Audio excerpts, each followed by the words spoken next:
Thank you, choir. Merci, cœur. My beloved brothers and sisters, on this beautiful Mes chers frères bien-aimés, pendant cette belle journée de sabbat, nous nous réjouissons des grandes bénédictions du Seigneur. Nous sommes reconnaissants de vos témoignages de l'Évangile rétabli de Jésus-Christ, des sacrifices que vous avez faits, de rester sur ce chemin des alliances pour votre service consacré dans cette Église. Aujourd'hui, je ressens le besoin de parler d'une chose de grande importance. Aujourd'hui, je me sens poussé à aborder un sujet d'une grande importance. Il y a quelques semaines, j'ai publié une déclaration relative à la rectification du nom de l'Église. Je l'ai fait parce que le Seigneur m'a fait comprendre l'importance du nom qu'il a décrété pour son Église, l'Église de Jésus-Christ, des saints des derniers jours. Comme on peut s'y attendre, les réactions à cette déclaration et au guide stylistique révisé ont été mitigées. De nombreux membres ont immédiatement corrigé le nom de l'Église sur leur blog et leur page dans les réseaux sociaux. D'autres se sont demandé pourquoi, avec tout ce qui se passe dans le monde, il était nécessaire d'insister sur quelque chose d'aussi anodin. Et d'autres ont dit que ce n'était pas faisable et qu'ils se demandaient pourquoi s'embêter à essayer. Je vais expliquer pourquoi ce sujet nous tient si profondément à cœur. Mais d'abord, je tiens à dire que ce que cette démarche n'est pas, ce n'est pas un changement de nom, ce n'est pas une refonte d'image de marque, ce n'est pas une question d'esthétique, ce n'est pas une lubie, et ce n'est pas anodin. En fait, c'est une rectification. C'est le commandement du Seigneur. Joseph Smith n'a pas attribué un nom à l'Église rétablie par son intermédiaire. Mormon non plus. C'est le Sauveur lui-même qui a dit « Car c'est là le nom que portera mon Église dans les derniers jours, c'est-à-dire l'Église de Jésus-Christ des saints des derniers jours. » Encore plus tôt, en 34 après Jésus-Christ, notre Seigneur ressuscité a donné des instructions similaires aux membres de son Église lorsqu'il leur a rendu visite en Amérique. À cette époque, il a dit « Vous appellerez l'Église de mon nom. » Et comment est-elle, mon Église, si elle n'est pas appelée de mon nom? Car si une Église est appelée du nom de Moïse, alors c'est l'Église de Moïse. Ou si elle est appelée du nom d'un homme, alors c'est l'Église d'un homme. Mais si elle est appelée de mon nom, alors c'est mon Église. Le nom de l'Église n'est donc pas négociable. Lorsque le Sauveur annonce clairement le nom que doit porter son Église, et fait même précéder sa déclaration de « C'est là le nom que portera mon Église ». Il est sérieux. Si nous permettons l'utilisation de surnoms et adoptons ou même parrainons ces surnoms, nous l'offensons. Que recèle un nom, ou dans ce cas un surnom? Pour ce qui est des surnoms de l'Église, tels que Église SDJ, Église mormone ou Église des saints des derniers jours, ce qui saute aux yeux, c'est l'absence du nom du Sauveur. Supprimer le nom du Seigneur de l'Église du Seigneur constitue une victoire considérable pour Satan. Lorsque nous oblitérons le nom du Sauveur, c'est une façon subtile de ne pas tenir compte de tout ce que Jésus-Christ a fait pour nous,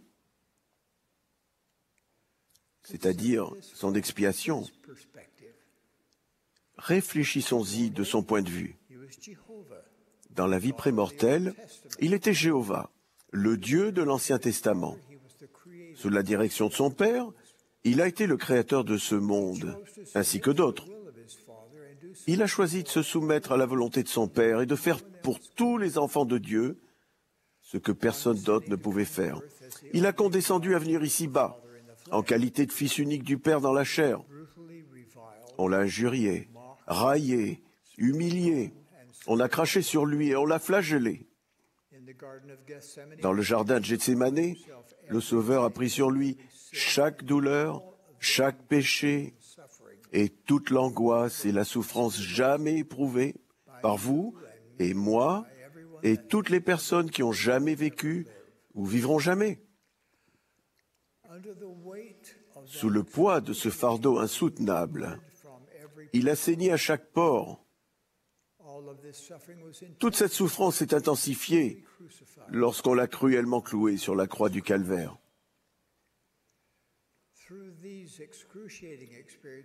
Grâce à ces expériences atroces et à sa résurrection qui suivit, c'est-à-dire son expiation infinie, il accorde l'immortalité à tous et rachète chacun de nous des effets du péché, à condition que nous nous repentions. Après la résurrection du Sauveur et la mort de ses apôtres, le monde a plongé dans des siècles de ténèbres. Puis en 1820, Dieu le Père et son Fils Jésus-Christ sont apparus à Joseph Smith, le prophète, pour commencer le rétablissement de l'Église du Seigneur. Après tout ce qu'il a subi, après tout ce qu'il a fait pour l'humanité,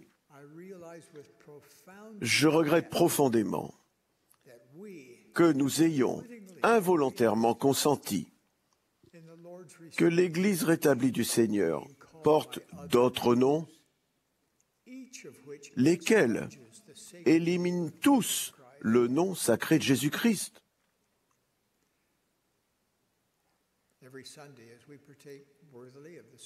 Chaque dimanche, lorsque nous prenons dignement la Sainte Seine, nous renouvelons notre promesse sacrée à notre Père Céleste, d'être disposés à prendre sur nous le nom de son Fils, Jésus-Christ.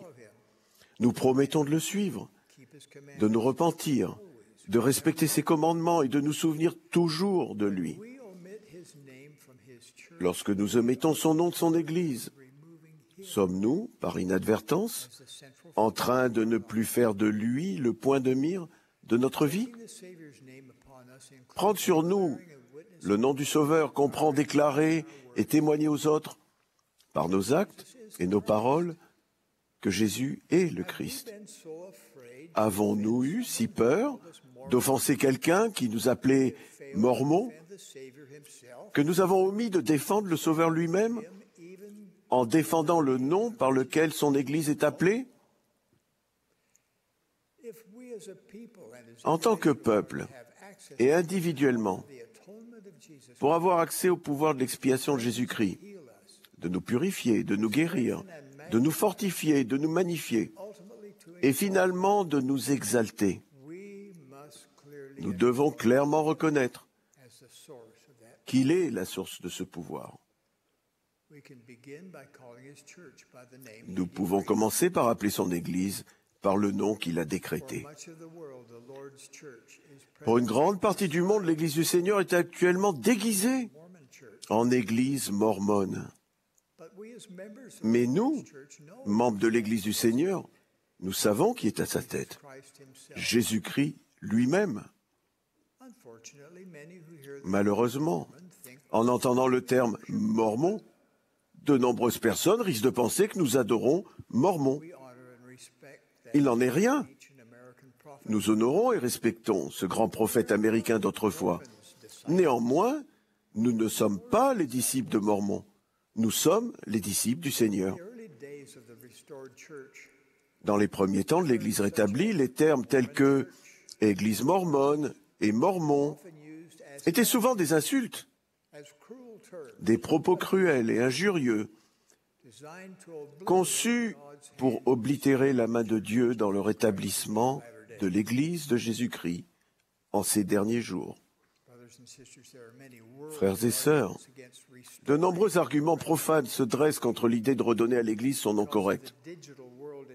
Dans le monde numérique d'aujourd'hui, où l'optimisation des moteurs de recherche nous permet à tous de trouver les renseignements dont nous avons besoin presque instantanément, y compris les renseignements relatifs à l'Église du Seigneur, les détracteurs disent qu'une rectification à ce stade est mal avisée.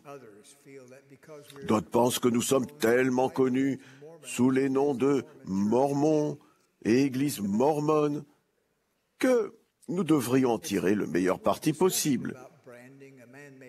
S'il était question de nommer une organisation créée par des hommes, ces arguments pourraient prévaloir.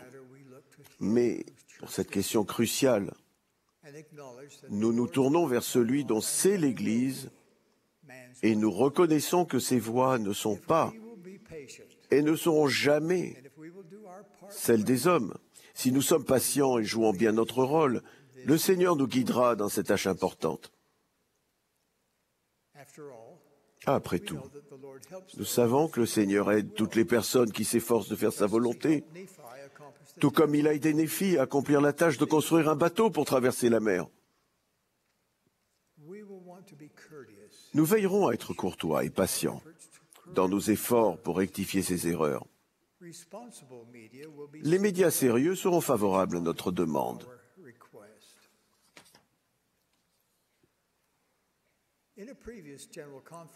Dans une conférence générale passée, Benjamin de Hoyos a parlé d'un événement de ce genre. Il a dit, il y a quelques années, alors qu'un collègue et moi travaillions au service de la communication de l'Église au Mexique, nous avons été invités à participer à un débat à la radio. L'un des directeurs de l'émission nous a demandé « Pourquoi est-ce que l'Église a un nom aussi long ?» Mon collègue et moi avons souri à cette brillante question, puis nous avons commencé à expliquer que le nom de l'Église n'avait pas été choisi par l'homme, mais que le Sauveur l'avait révélé. Le directeur de l'émission répondit immédiatement et avec respect. Alors, nous le répéterons avec grand plaisir. Fin de citation. Ce récit est un modèle. Cela exigera un gros effort personnel après l'autre pour rectifier les erreurs qui se sont glissées au fil des années. Le reste du monde peut suivre notre exemple ou pas en nous appelant par le nom exact. Mais il serait hypocrite de notre part d'être mécontent qu'il désigne l'Église et ses membres par un nom erroné si nous faisons de même. Notre guide de stylistique révisé est utile. Il y est dit, dans la première mention, il vaut mieux utiliser le nom complet de l'Église, l'Église de Jésus-Christ, des saints des derniers jours.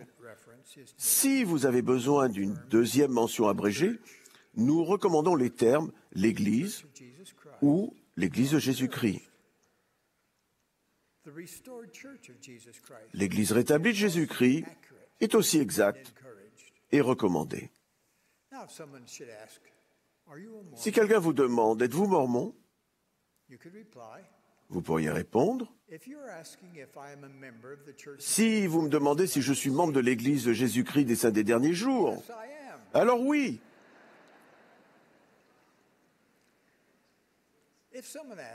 Si quelqu'un demande, êtes-vous Saint des Derniers Jours? Vous pourriez répondre, oui, je crois en Jésus-Christ et je suis membre de son Église rétablie. Mes chers frères et sœurs, je vous promets que si nous faisons notre mieux pour établir le nom exact de l'Église du Seigneur, il déversera son pouvoir et ses bénédictions sur la tête des saints des derniers jours, d'une manière telle qu'on n'en a jamais vu de pareil. Nous aurons la connaissance et le pouvoir de Dieu pour nous aider à apporter les bénédictions de l'Évangile rétabli de Jésus-Christ à toutes les nations, tribus, langues et peuples, et pour préparer le monde à la seconde venue du Sauveur. So, Alors, what's in the name?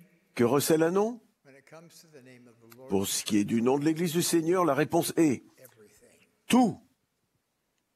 Jesus Christ directed Jésus-Christ nous a commandé d'appeler l'Église par son nom his church parce que c'est son Église with his power. remplie de son pouvoir. I know that God lives. Je sais que Dieu vit. Jesus is the Christ. Jésus est le Christ. He leads his church. Il dirige son Église aujourd'hui. I so testify. J'en témoigne Good name. au nom sacré de Jésus-Christ. Amen. Amen.